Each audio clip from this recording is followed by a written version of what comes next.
Okay, hey, welcome to tonight's team call where I will be covering chapters 2 to 4 of You're a Badass at Making Money, which I actually read 2 years ago, and it started to shift my thinking quite a bit. And then I decided to reread it in order to teach it. And one of the best ways to learn something is to actually teach it. So it's really sinking in on a deeper level for me. And it's also really, really fitting with some of the stuff that I've been doing lately, and which I'll get into. And so let's begin. I'm going to share my screen to start. Here we are. We see beautiful Marty. There we are. And where is it? There we go. I made a thing. I have missed this. Okay. Like I love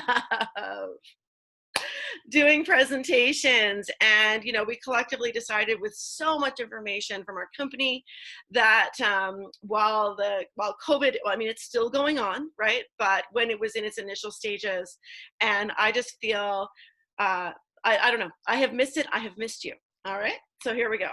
So You're a Badass at Making Money is written by Sincero, and she has a couple of badass books.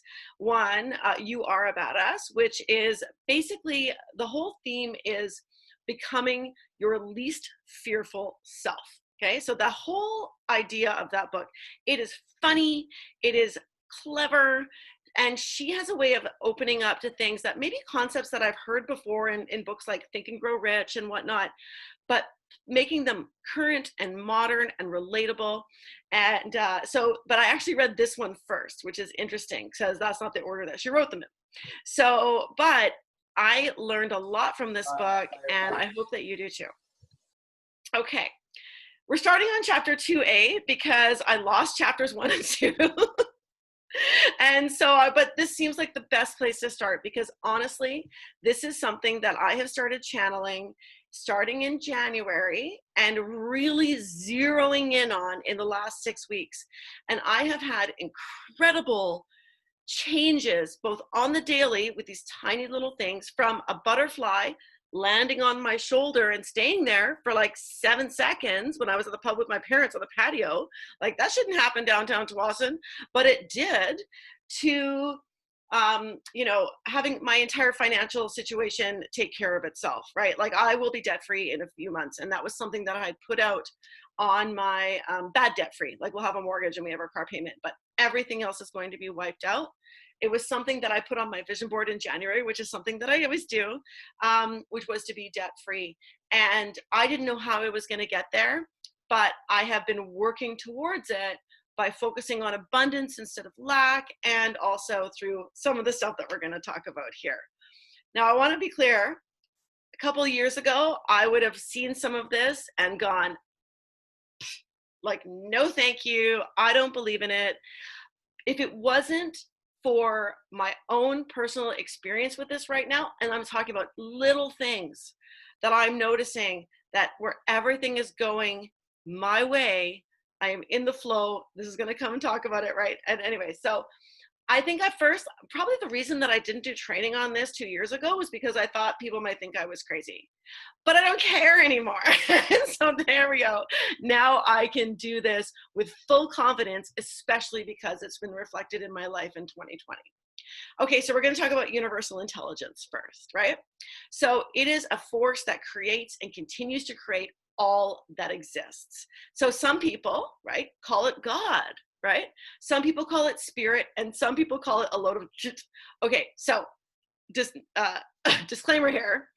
Sincero, the author of the book, has a real potty mouth, and it's wonderful to read, and it's funny, and it's really great because she's really quite clever about it, but I didn't feel like it was appropriate to share here. So I have actually edited her words quite a bit to make this more professional.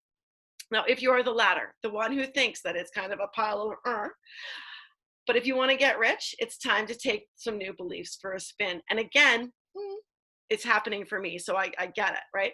Now, once you accept that there's this larger force other than our physical self at play in our life, we can start channeling it and working towards it. There's the limitless power of the universe, and we can actually channel it to make some cash. I have a book or a video right now called The Law of Attraction and Making Money. And it is from Abraham Hicks, which is something I have really zeroed in on in the last 6 weeks, and some major things have happened. And I've actually created a Marco Polo group to talk about what's going on for those of us that are interested in that kind of thing, so that we can actually co-create and collectively like raise our vibrations. Anyways, okay. Again, 2 years ago, cuckoo. Now, bring it. Okay. So just like electricity and gravity, these are two things that are part of our everyday lives and we don't actually see, but we all believe in it, right? Universal intelligence and the power of our thoughts are real and affecting our lives at every single moment. You also have to remember that I'm a therapist, right? And so thoughts are huge in our lives. So I will touch on that again a little bit later because it'll come up naturally. All right. Wait, how do I did this. I always have trouble with this.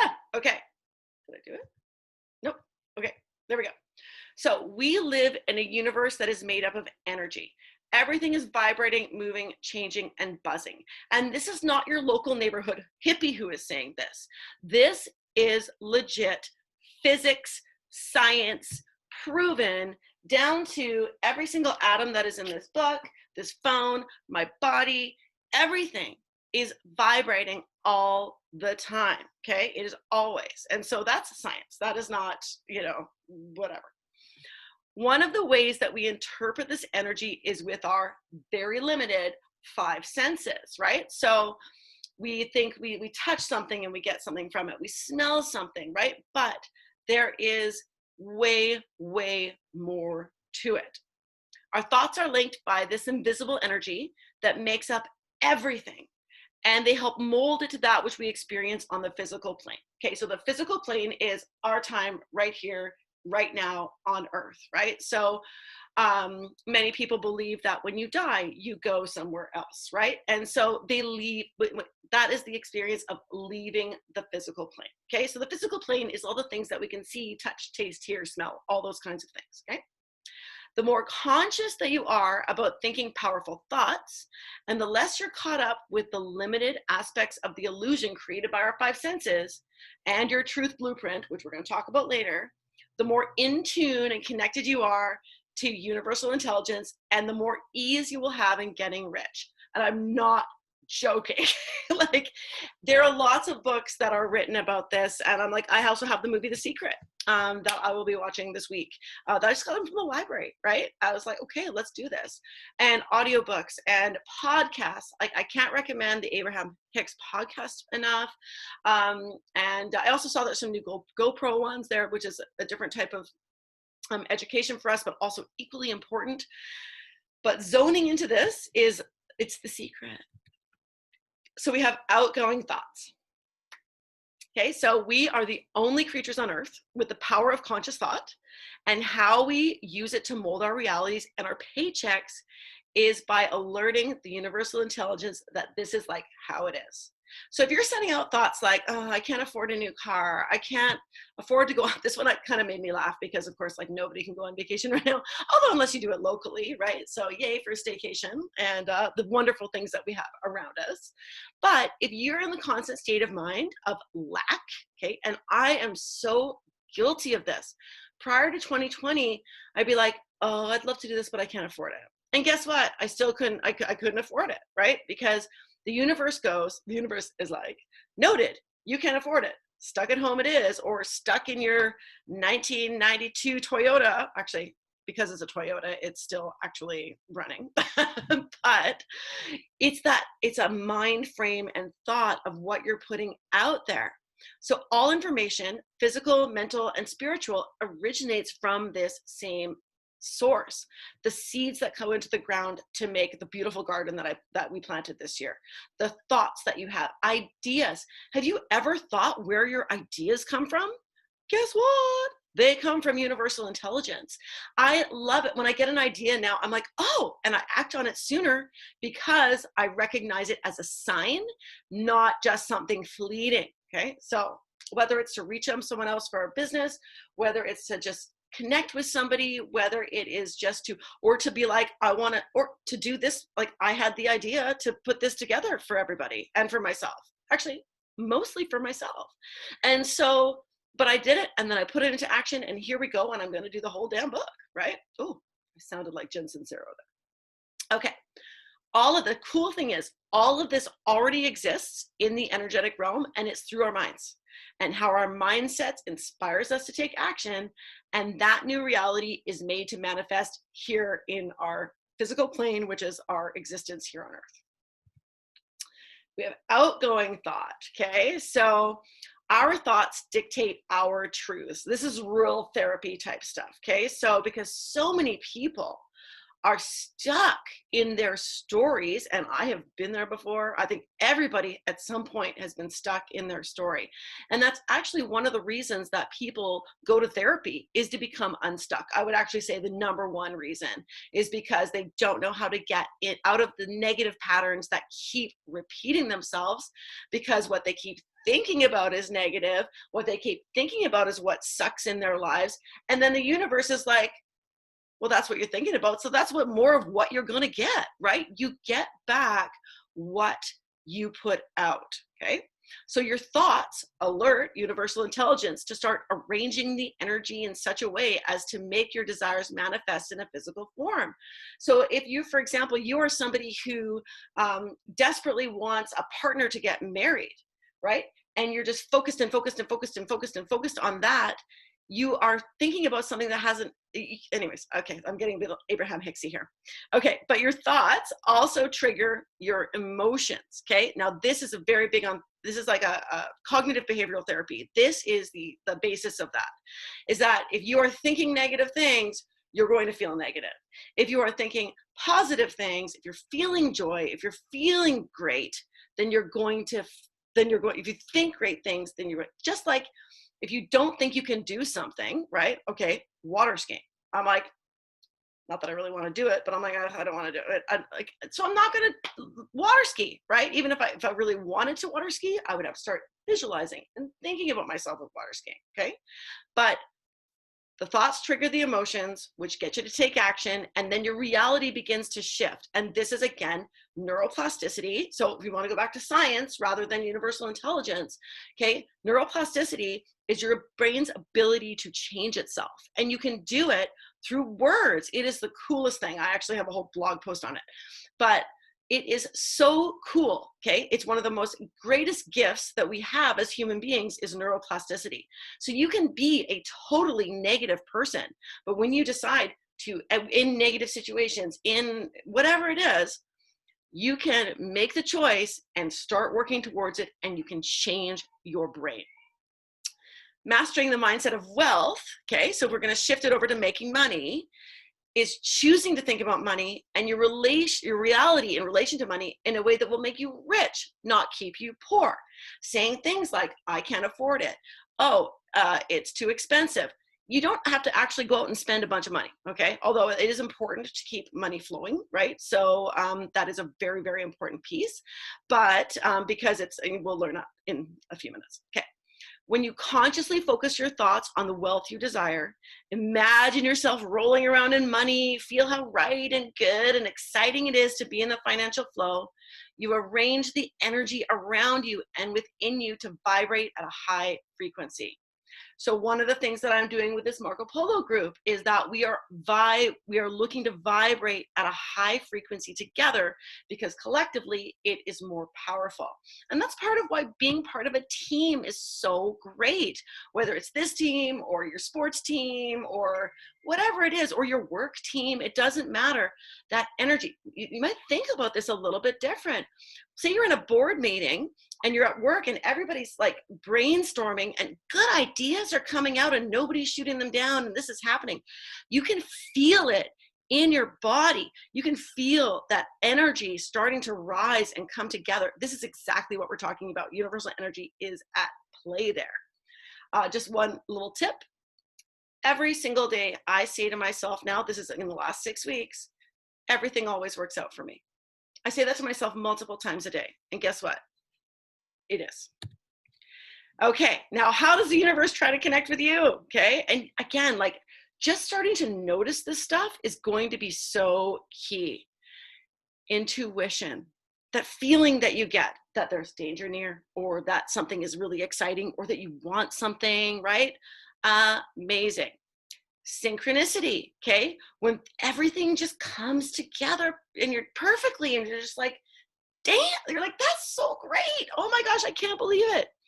Inspiration, when you get inspired to do something, whether it's to call somebody or to write a book or to make music. Okay, so people that are very, very successful in music, who also have the benefits typically of residual income, by the way, are inspired. It comes from this, okay? And you just have to be able to quiet your mind enough to get it. So, which again, we'll talk about later. Desire, what you want. Abraham Hicks is very, very much about your desires and then manifesting those into actual things. And coincidence, again, coincidence and luck. I don't think of luck or coincidence as anything now but me channeling universal energy or source energy. Okay, I'm just like, nope, it's not lucky. It's just, I'm open to it. Here's the thing, it's like a radio, right? You have to have it turned on in order to receive the message. So, and there's ways to do that, which we'll talk about later, right? But like, so if the radio is turned off by Brizzy brain and all sorts of things and this and this and that, it has to be quiet. You have to make quiet. Now you can strengthen your relationship with the universe in these ways. Learn to quiet your mind and receive the information that it's trying to send you. So, meditation. So I had no idea that when I started meditating that all this was going to happen. I didn't know. But guess what? It was already there because it was just waiting for me to tune into it. Okay, we're going to talk about meditation a bit later. Trust that this information, i.e. your intuition, it provides all the answers that you're seeking, no matter how terrifying or bananas or unacceptable they may seem. People have crazy ideas all the time that turned out to be genius, right? Computers, right? Yeah, hi Arch. I'm doing something right now, okay? Can I talk to you in a few minutes? Okay, thanks, buddy. Okay, so it's so nuts because people are like, I'll think of all the inventions that have happened in the world, okay? Those thoughts came from somewhere and somebody at the time was like, that's crazy. But they didn't care. They searched forth anyways because they knew it. Surrender. Oh, the surrendering part was so hard for me because I'm such a planner and I'm still a planner. It's just that now I've reached a phase where I have my thought, I send it into the universe, I make plans, but things come at you in ways that you didn't expect. Okay, we're going to talk in a future one. We're not talking about this one, about writing a manifesto. Guess what? I wrote a manifesto when I first read this book, which is like it's like a blueprint for like what you want, right? And I read it and half of it has come true in the last 6 weeks. And I wrote it 2 years ago. It is so insane, but it didn't come about in the way that I predicted or I'd planned, but at least I was open to that. So we want to have faith that when you bravely head into the unknown, the universe has your back. It is on our side. Our job is not to be miserable. We are meant here to experience joy and happiness and things that feel good. And when things don't feel good, it means that you're out of sync, right? So accept that you don't have to know how or what to do yet, but that the universe will lead the way. Believe me, this whole book isn't about this, but this is a really important concept to understand for reference later. All right, we're moving on to chapter 3, show me the money, okay? This is all about our negative beliefs. And I tell you what, I always thought I had a positive relationship with money. I didn't. I'll share some of that in a bit. So when you don't investigate what's going on with your words, thoughts, and beliefs, you risk stumbling through life on autopilot. And I know we've all felt like this at some point, and you can probably look at a bunch of people you know and go, oh yeah, they're just like, just going through the motions, right? That's what autopilot means. It's just going through the motions. So now this is pretty big. You likely automatically assume that your beliefs are founded in your own truths, but they're not. They're founded in the truths of your parents and those around you, right? Really, really true. Or that your words accurately express your beliefs instead of just being mindless regurgitations of stuff you've heard before. Yes, very, very much so. Not saying that that's bad, but we need to be aware of it, aware of like where that source is, right? When I'm in therapy and a kid will tell me, like, they'll say very negative things about themselves. And I'll be like, wait, stop. Whose voice is that? And often we can track it back to a childhood bully, or we can talk to, or a parent who told them the same thing over and over again, like something like you're fat or you're whatever, it doesn't matter. Like these kinds of things, like parents, stuff that you've heard before that has implanted itself in our subconscious. And the same thing is true for money. And we waste time and energy spinning up these thoughts that are way less than productive, okay? This is why this is a mindset topic, okay? It's a mindset. And that is my passion. I have really discovered mindset. It really fits with my education and where I want to go and all that, but mindset is my jam, okay? Especially, again, when I'm really reaping the benefits of changing mine. And I have been stuck. I remember thinking at 10, like one of the reasons this business was such a gift to me was that I was at the top of my game in counseling. And so like I was 10 years in, I was feeling good. I was feeling like, I know, like 95%, you can't teach me much more. Enter the business, smackdown. Oh my gosh. Talk about failure after failure after failure. But each time getting up and then getting better, right? I actually feel right now like the last 3 years of this business for me is practice for what is about to happen. I know it. I know it. Actually, it's interesting. So we're going to talk about I know in a minute. But I think that's okay, a way to use it. Okay, so once we wake up, okay, so I feel like I've woken up, become aware of our thoughts, beliefs, and words, and start choosing them wisely, we can avoid staying stuck in our lives. Mastering your mindset is important in all areas of your life, not just money, but it's especially important when it comes to money because it plays such a massive role. Like we literally can't function without it. Again, as with all of the books that I cover, I strongly recommend that you read them yourselves, because especially this one, because it's so funny. She gives all these different examples that really illustrate, but my job is not to regurgitate what she says verbatim, it's to pick out the things and condense them down. Okay, we rarely though, if ever, stop to investigate how we feel about money, how we speak about it, or what it actually is. So let's find out what it actually is. It's a medium of exchange.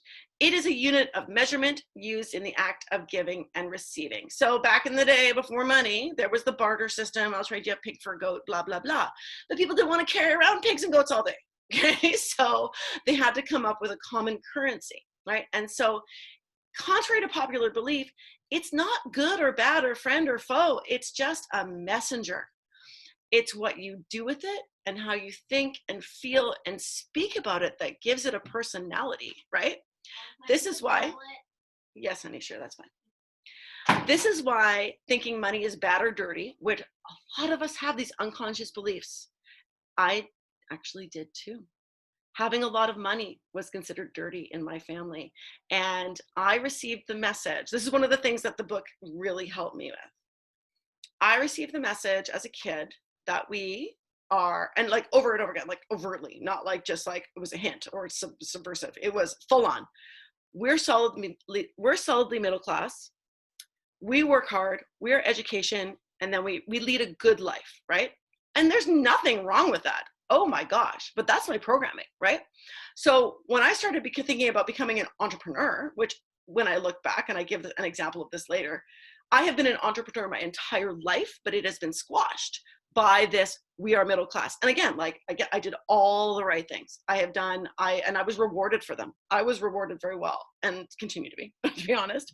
But I've also now broken through a barrier where there's no glass ceiling, right? There is no glass ceiling with our business. It's incredible. So when you think money is bad or dirty, even subconsciously, and reinforcing these thoughts by speaking badly about it. I never spoke badly about it, I don't think, but it was definitely subconscious. This is the leading cause of serious brokenness. So that's what she says, is that just thinking that money, or that you can't have it, or you don't deserve it, like these are all the things, right? It is not the root of all evil, right? So yes, our world is full of unspeakable injustices born out of the things people do for money, right? Wars, robbery, whatever, all the things you can think of. But that's not money's fault. It's like saying it's the car's fault for road rage, right? Like, right? Or, it's the car is blameless, right? It's the person who attaches the belief or the action or whatever to the thing that causes the car accident or whatever, right? So now let's wrap it up. I'll tie it all together because we were just talking about universal energy. So money is currency, that's called currency, but currency is energy. And so this is how those things tie in together. So money is just a blank slate that gets its value from the energy and meaning that we give it to you, right? So if you trick someone into giving you money, right, which is one of the bad things that people do, right? If you're like you would feel kind of bad about that. But if you mow your neighbor's lawn and they give you $20, you feel good about it, right? So there's a value and meaning that we give to it. And that's what's something else that we need to notice. So giving and receiving money is an energetic exchange between people, and your job is to get into your frequency in alignment. Alignment is a huge thing in Abrahamics. Again, seriously, I should probably start working for them. But with the money you desire to manifest, and then open yourself up to receiving it. Okay. This was like a punch in the gut to me, because this is totally how I felt in the first year or two of the business, okay? This means getting clear on the value of the product or service you're offering, being excited and grateful instead of weird and apologetic about receiving money for it, okay? Let's just pause and take a minute to talk about that. I used to feel guilty about enrolling somebody new because I was receiving money for it. Yet, I have referred dozens of people to my chiropractor because they are awesome, and laser therapy because it took away my tendonitis, okay? So I have referred dozens, literally. I remember talking to my librarian about it when I saw her in a thing, right? And yes, they reward me with a little gift card or a free service or whatever, but then I don't take it. I give it to Jen, my daycare provider, because she doesn't have coverage and I have coverage, right? So I felt weird and apologize. I used to say, when people would order, I'd be like, thanks for supporting my small business. Guess what? It stayed small because I kept calling it that, okay? So once I started going like, this is my business, my product is incredible, I am going like life-changing for so many, and the service that I'm going to provide to help you in your transition with it or whatever is stellar. So now I don't say thank you for supporting my sit. I say I'm excited, right? That's what I say when someone orders, and I give them all the things and all the startup stuff. The last thing I say to them is, I'm excited. I used to say I'm excited for you, but now I'm just excited because I'm excited for everybody. I'm excited for what's about to happen, okay? Now we have total faith that this money is on its way to you instead of worrying about the possibility of it not showing up. How many of us have sent out their link and gone like, like, when are they going to order? Oh no, I don't know, right? If I send a link and somebody doesn't order in a couple days, I know it's just a reason to follow up. They just forgot or whatever, right? Sometimes it takes 17 times, right? And sometimes it gets weird, but then that's time to take it away, right? So it is all good. The universe will take care of us as long as we listen to it. So money, I got 10 minutes. Okay, I think I can make it. Okay, but what do I do? Wait, I gotta go back. Okay, woo, all the excitement. Okay, money always comes to us through other people, but it starts at universal intelligence like all do things, okay? Which is why focusing on the frequency of your thoughts, not the people you hope to make money from, is the key to getting rich. Oh, if only Dan would enroll, if only Susan would become a distributor, if only Harpinder would return my calls. Like, no, get the people out, okay? Get them out. Your focus needs to be on your desire for this money and what it's for.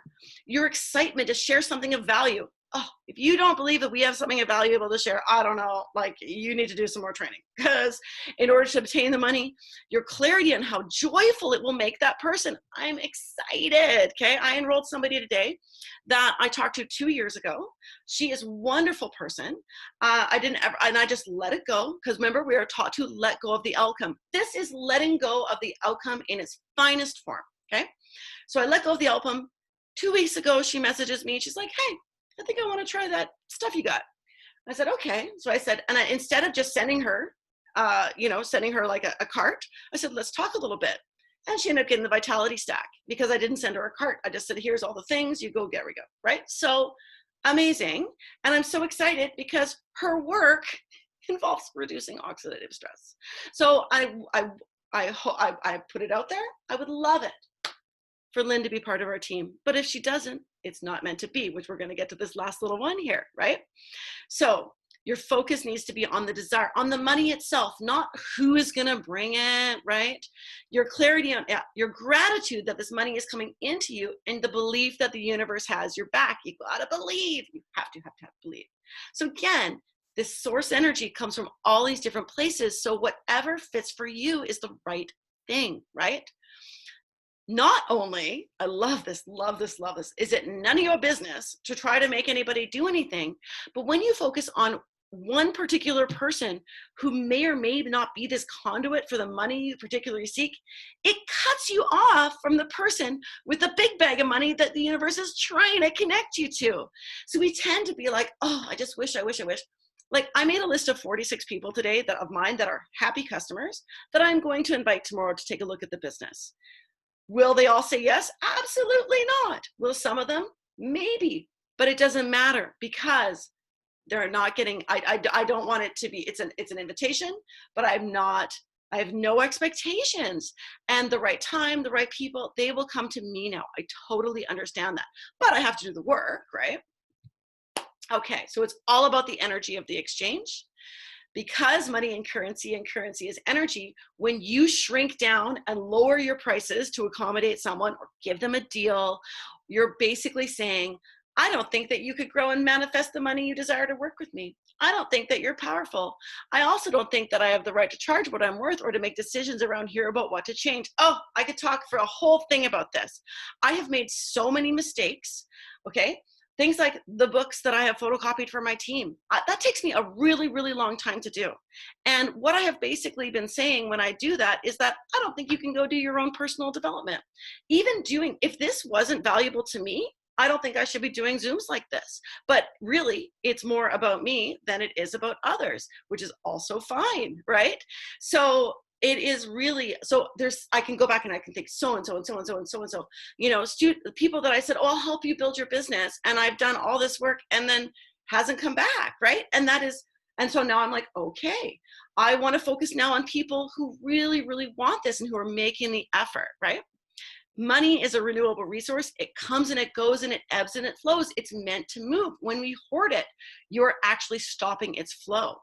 When we're cheap about spending it or weird about receiving it, so many people, I'm like, when people want to treat me to dinner, I'm like, yes, please. I don't argue anymore, because for lots of reasons, it makes them feel good. And I know the flow will go back to them. We block its natural course and we put ourselves in a place of lack instead of abundance. My mantra for this year is abundance, and certainly in January, and I've made all these steps towards it to make it good. What you focus on, you create more of. So if the plan is to get rich, you are going to have to focus on abundance as much as possible, which is why I would suggest you do the Abundance 21 Days of Abundance meditation series that I started it in, I think, April. It is still running. If you want an invite to it, let me know. But I'm on my 4th round of that abundance. I think I'm on day 15 of the 4th time, okay? You can do it over and over again, okay? Give as much as you can, like great tips, right? As often as you can, receive with gratitude and joy. Think money's your buddy. Raise your flow and get with the flow. I don't know if I'm going to fit this. Okay, I'm not going to fit it all in. Actually, you know what? I think I'm going to stop because this is quite a bit. We only have 4 minutes left. So I'm going to stop now and I will stop the recording. Okay, so next week we're going to do probably chapter 4, 5, and 6. We'll have to learn how to, I get so excited. But I promise that all of this will tie together and be very valuable.